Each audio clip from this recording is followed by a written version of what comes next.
So, we're going to talk about money mindset mastery for huge business breakthroughs. But I will tell you, because I'm an entrepreneur, I'm very focused on the business side of this, but these principles apply to anything. I was able to start a nonprofit this last year because I understand these principles. So, you can use this in your personal life. If you're in a corporate job and you want to get a raise, all of this is going to apply to all the areas of your life, which is really exciting. So just so you know a little bit about me, I am somebody who came from very humble beginnings. My mother raised her on her own. I grew up with, reduced lunch during school times, and everyone knew it, to wearing hand-me-downs that were too small. So people would say, are you ready for a flood? Can anyone relate to that? And I just didn't have any skills when it came to money. I thought money was scarce. I thought that money was bad. And I didn't understand anything around money.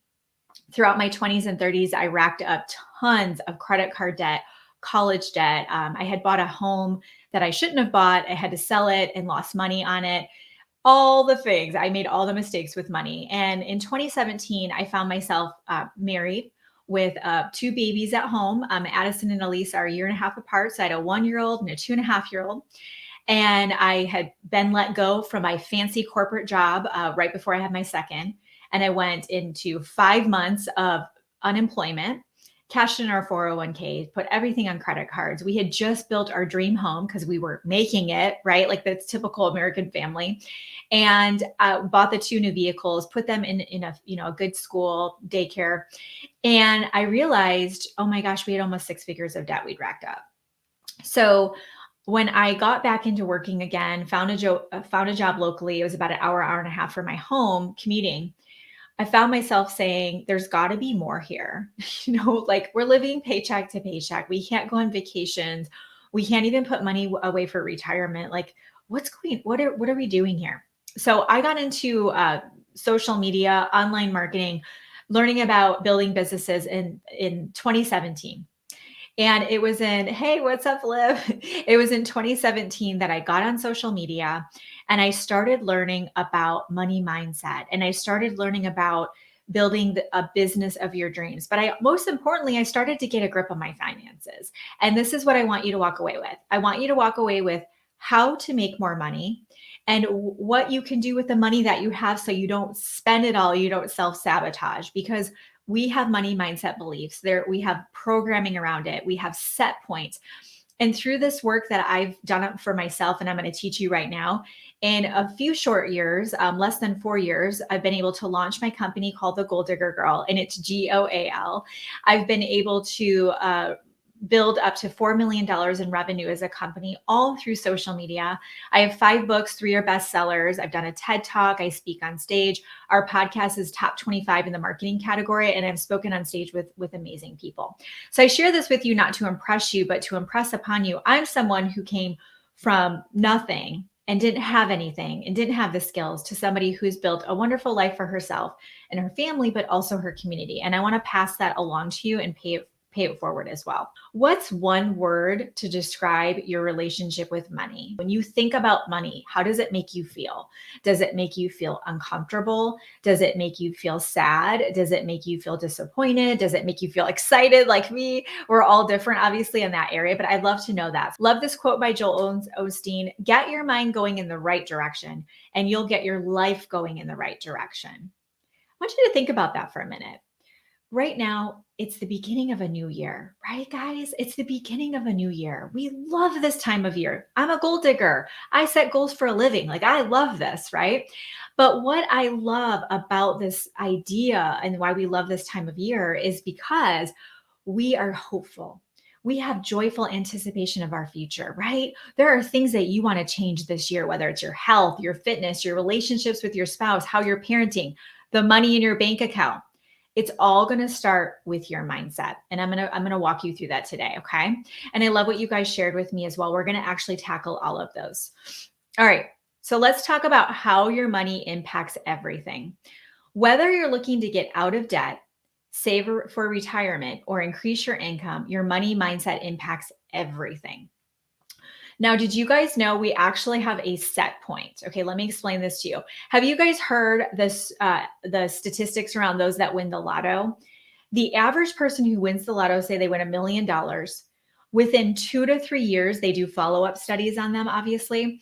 Within 2 to 3 years, the average person who's won, $1 million, won the lotto, the average person has less money than before they won the lotto. They can't make that stuff up. That's crazy. Why does that happen, right? Well, probably because they're like, oh, I've got so much money and I'm going to buy this house and this car. And then they didn't have enough money. They ran out, right?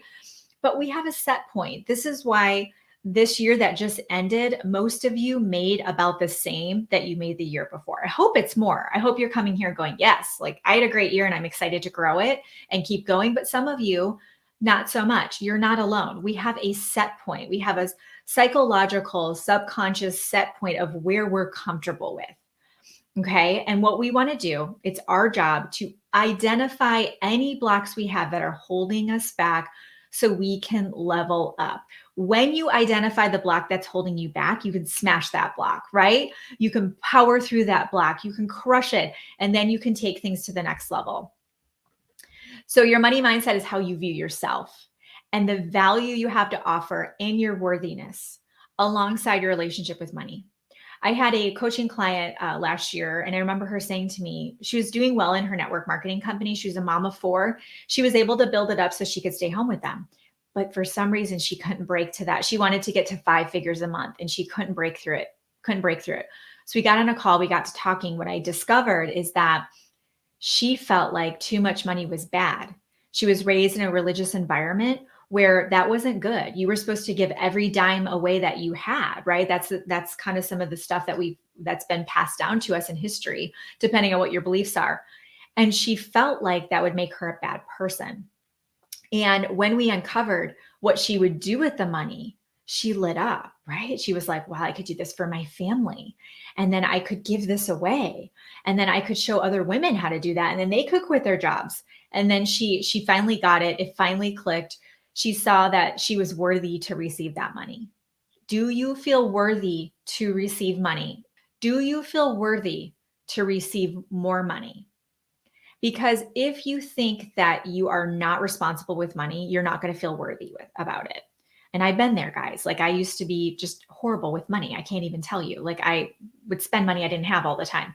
But if you start to see I am worthy and you claim that, I want you to say to yourself, okay, this year, my income goal is this. Okay. So let's say you made $50,000 last year and you want to double that and get to 100,000 this year. What are you going to do with that the extra $50,000? That's what I want to know. What are you going to do with that extra $50,000? Probably pay off some debt, probably start putting a college fund together for maybe one of your children. Maybe you've got an elderly parent, you need to move into a nursing home. What are you going to do with that extra money? Now you're going to start to see it's for good. And then your subconscious mind starts to buy into that. Like, oh, okay. Like you are worthy to receive that money. These are the conversations we need to have with ourselves to kind of see where are we coming from and what's holding us back. Money is energy, and you determine if it is a positive or negative force in your life. It is up to you to adopt a powerful CEO mindset. And that CEO, you can be a CEO of your household, the domestic goddess, right? You can be running your household. You could be running a company. You could be running a department. You're running yourself, right? We're a CEO of our own selves. But the money is energy. It's not good or bad. We are the ones that label it. There's a really good book that I love. It's called Get Rich Lucky Bee. I'm not going to say the whole thing, but if you just type in Get Rich Lucky Bee, you'll see it. Her nickname is Denise DT.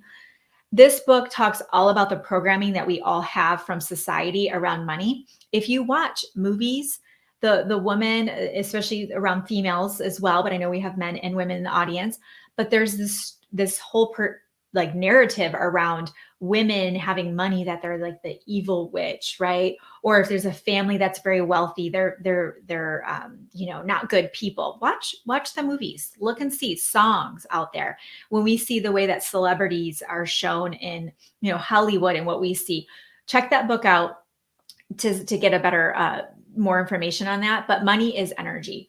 So we determine if it's positive or negative in our lives. So I'm going to ask you to see what that is right now, whether it's, adhering to a budget, or maybe you need to give more, like you want to tithe 10%. Let's say that's a goal of yours. Are you doing that? Whatever those things are that are making you feel icky around your money and how you're using it, I want you to make peace with that. So it could be, no, I'm going to love having a budget so I can see what money is coming in, what money's coming out. Are there any gaps? What's the plan here, right? Or I'm just going to set up my bank account to automatically donate that 10% so I don't even see it, but I'm able to do it. Okay. But it is energy, and you are the one that labels it good or bad. Common rooted beliefs about money, and I'll read these if you can't see it. Number one, I never have enough money. This is a rooted belief. So a rooted belief means it's typically brought from childhood. It's a belief that we developed in childhood that went through teenage years into early adulthood and then adulthood. So these rooted beliefs are typically something we carry with us to today. So I never have enough money. If any of you heard money doesn't grow on trees, did anyone grow up with that? I grew up in the 80s and 90s. It's like the common thing, right? I never have enough money. Money doesn't grow on trees. Super common. Number two is I can't afford it. That's another one. That's kind of that money doesn't grow on trees. How many times have you said to your spouse or your kids, oh, we can't afford that? They're like, mom, can we go get this cool thing? No, we can't afford that. No. Your kids are picking up on those beliefs, guys. This is how powerful words are. And this is how powerful our money story is shaped based on these beliefs and these things that we keep saying. So really be mindful of how you're talking about money, whether it's in your head or to a person. Can't afford it. Number three, I'm not enough. And this goes with that worthiness. You're like, I'm not good enough. I don't deserve it. I'm not enough. I wouldn't take good care of that money, or I shouldn't have that money. Number four is I feel like a fraud. So this is also called imposter syndrome, where you want more money, and the way that you would get that money, you're like, I'm an imposter. Like if I wanted to get to $100,000 this year, that means I would have to launch a coaching business, or that means I'd have to ask for a raise at work. I feel like a fraud. Like, who am I to go ask for a raise at work? Or who am I to go for that promotion? I couldn't possibly go for that promotion. Or maybe you're home and you're like, you want to start a job or go back to work, and you're like, I've been home with kids for 10 years. I don't have any skills. You feel like a fraud. Number five is this is too hard. So even this conversation, right? You're like, oh, this is too hard. She's talking about money. I've had people who told me, oh yeah, nothing with money or numbers. I don't. And I'm like, no, we can all learn how to basic things around money. And we actually need to. You never want to be in a position where you're in the dark with your finances. So this is too hard is where it's like a learning thing sometimes, where you feel like you're not good with money or numbers. Number six is nobody's going to pay that. So if you are charging for services and a rooted belief you have is to like, you need to increase your rates or charge more, or you want to raise, the rooted belief you have is nobody's going to pay that. Nobody's going to pay me that. Goes back to worthiness, right? But that belief you have is nobody's going to pay that. Nobody would pay me that money. Who would spend that money to work with me? And number seven, it's impossible. So when you think about making more money, and you think about changing your story, and you think about changing your family tree, the thing that can get it in front of you is a roadblock, is this belief that it's not in the cards for you. Some of you have that belief. Well, gosh, I'm already 40, I'm already 50, I'm already 60. It's not in the cards for me. That's not true. None of these are true. And it's up to you to identify them and challenge them and say, well, I just read this blog post about this woman who went back to college when she was 70 and got her degree. Oh, okay. Well, maybe since the 70-year-old woman went and did it, I could do it. Look around you. There's so much social proof out there that it is possible for you. Common habits for those who need to conquer their money mindset are destructive habits, such as procrastination. Drop this below if this is you. This is the trust tree, so no judgment. Procrastination is definitely a destructive habit. Overanalyzing. So you're always thinking about things before actually doing anything. And giving money its power. self-sabotage is repeated. So a common habit for those of you that really need to conquer money mindset is you have some destructive habits that are holding you back. Procrastination, overanalyzing, and giving money power. Meaning, when you give money its power, you feel out of control with it. You're like, like the creditors, or I've got all these bills, or medical bills is another big one. I've gone through lots of paying off medical bills and putting them on payment plans forever, right? That is giving money its power. You need to get in the driver's seat. You need to say, no, I can do this. Not only can I get in control of my finances, but I can fall in love with them. And I can realize that it's here to make my life better. Money's just a tool to do good with, right? And so when you recognize these habits, you can start to see their self-sabotage sometimes. So for me, when I first, the first full year as an entrepreneur, I did $250,000, and I was pretty much a solopreneur. I had one part-time VA, $250,000. And at the end of the year, I was like, oh my gosh, that's so much money. Cause it is a lot of money for the average person. I didn't have any money left at the end of the year. I'd spent it all and I had no idea how I'd spent it. That's self-sabotage. I sabotaged myself. I didn't feel comfortable with that much money. Oh my gosh, what would I do with that money? I don't deserve that money. And I spent it all. Self-sabotage. So you really want to see, what are those destructive habits I have? Yeah, procrastination is very, very common, you guys. And the reason why we procrastinate is because there's something about that thing that we need to do that in our minds, we've made up a story about that thing. And it's taking the action, the inspired action, the imperfect action, failing forward, even though we don't know what that's going to look like, trusting the process. It's the act of faith, taking the step in faith, looking the fear in the eye, acknowledging it, and still taking that step forward. Conquering your money mindset. So getting a grip on your money mindset begins with awareness. So begin to consider the question, what is money teaching me about myself? What is money teaching me about myself? So what's so wonderful about money and why I love it so much is because I love it because it tells me so much about a person. It tells me how they see themselves. It tells me where their heart's at. It tells me a lot about the history and the stories and the stuff that they've been carrying around. It also tells me a lot about abundance. So whenever you're making decisions, one of the things that's always a good just pulse to put on yourself to see where you're at with your question of, should I do this thing? When you're in decision making, is it coming from lack or is it coming from abundance? I love this question. Whenever I'm making a hard decision, I'm like, okay, is this fear-based? Like, am I coming from lack? Or for example, let's say you wanted to move to a new neighborhood and you had the finances to do it, but you and your husband are discussing, you're like, but what if you lose your job? That's coming from lack. That's coming from fear. And that is a teacher, it's a tool, it's telling you where your mindset's at. But if you are coming from abundance, you know that there's good and prosperity and wonderful things coming in your future that you're creating. So I even like to journal things. That's just how I am. So I will take out my journal and I will ask myself, what is money teaching about myself? And a really great practice you can do is write money a love letter. And I heard this from a book. It's called Money, a Love Story. It's a good book to read if you like. I have all the book resources for you guys at the end in this course that I have. But with this book, Money, a Love Story, she has you write a letter to yourself about money. And in the letter, you say, "Dear money, and then you talk about your relationship with money. I forgive you. I was angry about this. I'm sad about this." And it might seem kind of weird, but like I said, money is energy. You have a relationship with money. So just like you might write a love letter to someone you were dating back in the day, you can write a letter to money and it can be very healing. You might cry because I got to tell you, when I think about the most stressful time in my entire life was when I was unemployed for 5 months with 2 new babies, new house, big mortgage. I was the breadwinner who'd lost her job and I didn't know how we were going to pay our bills. I was up every night, not because I had a brand new baby at home, because I couldn't sleep because of the anxiety and the stress.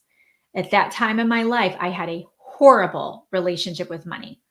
So did that impact my life? Absolutely. Okay. It caused, like I said, anxiety, but it caused depression, stress. The relationship you have with money is very important. Okay. I can't stress that enough, as you can tell.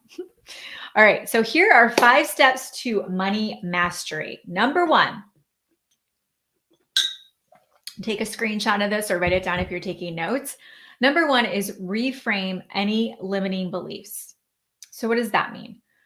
Reframing any limiting beliefs. So get out a journal, and what you can do is write down your beliefs around money. Money doesn't grow on trees. There's never enough money. I'm not good at making money. I'm not good at a job. Who's going to hire me? Or I can't get a raise. Or if you're an entrepreneur, no one's buying my stuff. Whatever it is that's a limiting beliefs that's holding you back. Write that down, and you're going to reframe it. So reframing is where you rewrite it in present tense affirmation style. So here's an example. Limiting belief. I never have enough money. That's obviously a very strong limiting belief. Reframing it would be money is endless. There's always more money to make. So when you reframe it or rewrite it, it's positive present tense. Okay. So now I don't have enough money to saying something like money is endless. There's always enough money. Okay. All right. Number 2 is redirect thoughts or statements. So we want to redirect those thoughts. So as soon as, and by the way, it's not enough to write your love story or your love story, your money story, your love letter. It's not enough to do that.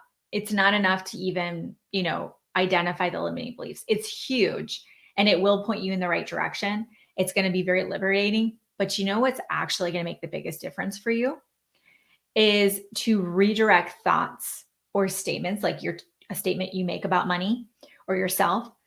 It's in the moment. Okay. This is why I love miracle mornings and all of those practices that people teach. But for me, why I have such a strong mindset now that I've developed over the years is as soon as a thought comes in my head that's not serving me, I've trained myself to redirect it immediately. So if a thought is, oh my gosh, how are we going to have enough money to, for example, one of the things I want to do is pay off. We have 2 homes. This year, I want to pay this house off completely. And then I want to remodel it. Like these are the personal money goals that I have. And as soon as the thought is like, oh my gosh, how are you going to pay off the house? Like nobody does that. I redirect it. I'm like, no, girl, you're going to totally do it. It's going to be awesome. That's how I talk to myself. I don't know about you, but that's what I do. We want to redirect our thoughts immediately. It's not so much what's out there, it's what's in here. It's what you're saying to yourself. Okay. Number 3 is you're going to identify your money blocks. So when you notice that, and you're going to develop them. Okay. These are going to come for you. It might not be right this second, but I want you to identify those money blocks. When you notice that you're not feeling good enough, or you have enough value or worthy, or can you figure out a budget, or can you responsibly manage money. I want you to identify your money blocks, and I want you to smash them. And I want you to look them in the eye and say, I see you, you're a money block, and I'm going to smash through this. Okay. Step aside, because I have my eyes forward on my goals. I have my eyes forward on making more money, and I'm going to get aligned with abundance and prosperity and good things. Okay. So number 3 is identify your money blocks. Number 4 is get your social aligned. Get your social aligned. So with your social, what I'm talking about is if you are an entrepreneur, and by the way, this can also be offline, but what we want to do is we want to make sure that, and I'll use social media as an example, but this can be out in the real world, any area of your life. When we're talking about social media, being an entrepreneur, how are you showing up on social media? So if some of you on here, you do stuff on social media like I do, does your profile look great? Meaning, is it clear what you do and how you can help people? Is your content positive, inspiring, educating? Like people come to it and they're like, yes, love her stuff, want to learn more. Take it offline. How are you showing up? What kind of people are you hanging out with? What movies are you watching? Or binging on Netflix, right? How are you talking about people? Who are you surrounding yourself with? What do you do in your free time? Okay. What are the things that you're doing to reflect an abundance in your life? My favorite example is I don't know about you guys, but when we were getting out of debt, so we paid off all that, the 6 figures of debt. When I would look at 2 cans of beans and it was like 69 cents for the normal generic stuff. And then it was like $1.29 for the organic. And I have PhDs in natural health and holistic nutrition. So I have this like major passion for like clean living and all that, right? But when we were on a budget, like we didn't have any money. So it was like buy the crappy can of beans, right? Well, what I've learned is just that little bit to say no. If I can afford, not even can afford. I'm going to get the organic beans. Okay, I'm going to get the organic beans. Now, why is that important? It's symbolic. It's like that mark in the sand to say no. I am someone who can easily afford organic beans. And it might seem silly. Now, was I going on big vacations with my family at the time? No. Were we eating out at restaurants? No. But I would do these little things that would get me aligned with feeling abundant, that subconsciously made me feel like I'm somebody who could go buy organic beans and not even look twice at it. You can do the same thing in your life every day. And number 5 is claim what you deserve. It is our birthright to be wealthy, you guys. People who are telling you that that's not, otherwise, and of course, this is, educational purposes only. This is my professional opinion. But claiming what you deserve, we deserve to be wealthy. Prosperity and abundance is our birthright. This is why I am someone who is scaling my company to 8 figures. With our nonprofit, we're going to start off raising $100,000 to support women in our communities and their families, and eventually grow that to, $1 million nonprofit. I have someone right now in our community who unexpectedly spouse is not in the picture anymore. She didn't know that was coming. And we were able to step in and help that woman.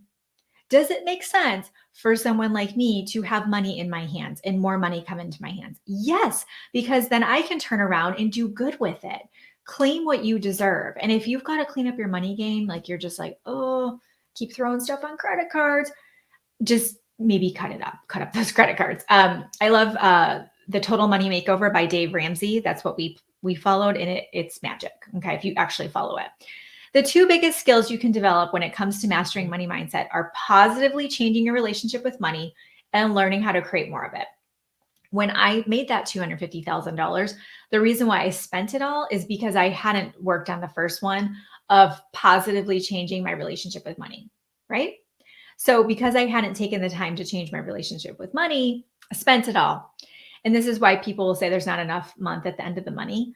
Even if you make pretty good money, you and your spouse or just you, and you're like, where's the money? It's because you haven't worked on this part of it. And then also you want to learn how to make more money. And with this platform such as Teachable has allowed me, I've been a course creator for I think 4 years now. And Teachable has allowed me to put something into the marketplace, paying attention to gaps and things I noticed, and say, this can really help people.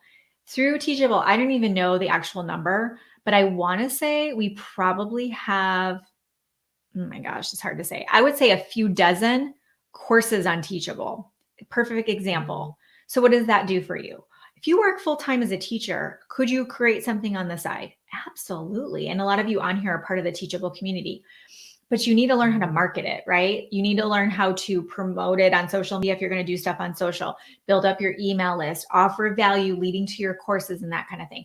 Learn how to create more money, okay? Learn how to create more of it, because I'm telling you what, when you have that, you can do whatever you want, okay? Those that tap into true wealth creation mentor under those that are financially successful and have created a lifestyle similar to what they desire. Whoever you're learning from, I recommend everybody has a coach of some sort. And that's why I'm so passionate about coaching, because it changed my life to have a coach. Get a coach, get a mentor, enroll in a program, enroll in a Teachable course, get with those. And you look at their life and you're like, her or him or them. I want to be like them. Yes, they have the life that I want, or they are showing up the way that I want to show up as a human. Find people you can model under. Because if you look at all the greats, Tony Robbins, Bob Proctor, all of them, they mentored under other giants. So we've got clues. Success leaves clues. Find those clues. Find the people who have those clues, and then you can fast track your results. All right, here are your action steps. I want you to journal out your content. No, your current. Journal out your current relationship with money. So kind of writing that story, that's love story, that love letter to money. What is your current relationship with money? Next action step is I want you to evaluate your current money situation. Evaluate your current money situation. So, this is where we have an honest look at what's coming in and what's going out. And it can be pretty eye opening because you probably have more coming in than you realized, and you have more going out than you realized. So, it's a great opportunity to say, oh, I didn't even realize I was still paying for that subscription. Or maybe I could call them and see if they have any promotions right now. Or, oh wow, okay, well, if you have multiple streams of income, I'm a huge advocate of multiple streams of income. So maybe you can see like, oh wow, I didn't know I was generating that from that. Let me lean into that and grow that. And another action step is to generate a list of 10 goals you're claiming for yourself. 10 goals you're claiming for yourself. So goals are not New Year's resolutions. Goals are that you are claiming it. It is yours. It is happening. You don't know when, you don't know how, but you know what. So I want you to write down 10 goals. It can be personal, professional, whatever you want. Think about things you want to have, think about things you want to be, and think about things that you want to do. And generate a list of 10 goals you're claiming for yourself and review those goals. Look at those goals. When you see them, imagine that they've already come to fruition. Just like feel it, oh my gosh, it feels so great to be able to be at this other job, or quit my job and work from home and just be a full-time course creator. When I knew like I wanted to leave the corporate space and become a full-time entrepreneur, I would just imagine what my day would be like. And I would be, in front of the camera teaching, or I would be writing because I love writing books, or I would be creating courses. I imagined that over and over and over again until one day I walked in and I put in my notice. And you can have that too. But until you claim it for yourself and get really clear on it, it's just going to be a New Year's resolution. And we don't want that. We want to make sure that you're setting these goals for yourself, realistically having a plan and accomplishing them. One of the hardest things about making changes is making them last. On top of that, learning the exact steps to take and how to implement them can be even more difficult without guidance and a plan. Now, listen up. What if I could teach you how I've mastered my mindset and made millions online? Okay, I'm not making any income claims. I'm just sharing with you, really what I'm going to share with you is what I implemented to make my first six figures in 90 days. So some of you, the thought of making millions of dollars is like pie in the sky. You're like, yeah, I wish. But wherever you're at, my first six figures that I made in 90 days was utilizing exactly what I'm going to teach you in this workshop. So I'd like to introduce to you the Money Mindset and Marketing Workshop. Some of you may have saw some promotion around this. You can see the link below this video in the description. Have a clear plan of practical tools you can use to change your money story. So would it be helpful to you to have a plan of like tools you could implement, right? Getting a step-by-step roadmap of how to overcome a negative mindset so you can show up powerfully. Reprogram limiting beliefs and replace them with new ones. So we'll actually go through the different ones, how to replace them. Take out the guesswork of how to transform your money mindset so you can make more money than ever before. So you're going to change your money from the inside out. You're going to learn how to actually apply and implement the strategies that are working today. And you're going to utilize the power of social media and learn marketing strategies to level up. So I'm assuming a lot of you are online. Some of you are more brick and mortar. This applies to anything. Okay. Marketing, mindset, they go hand in hand. So whether you want to market yourself in a job interview, you want to market yourself when you walk into your boss's office asking for a raise, or you want to market yourself on Instagram, those principles apply to all areas, all niches, and all industries. This is one of our students, Marion, out of 5,000 top leaders. She's in a direct sales company. She ranked number 5 out of the top 10 in the company. After being with the company for only 2 years, this is the first time I've ranked in the top 10. I had a record-breaking month. I received a huge promotion, and it's all due to my mindset change. So notice how she doesn't talk about some secret skill that she learned. She says it's due to her mindset change. And this is how powerful changing your mindset can be.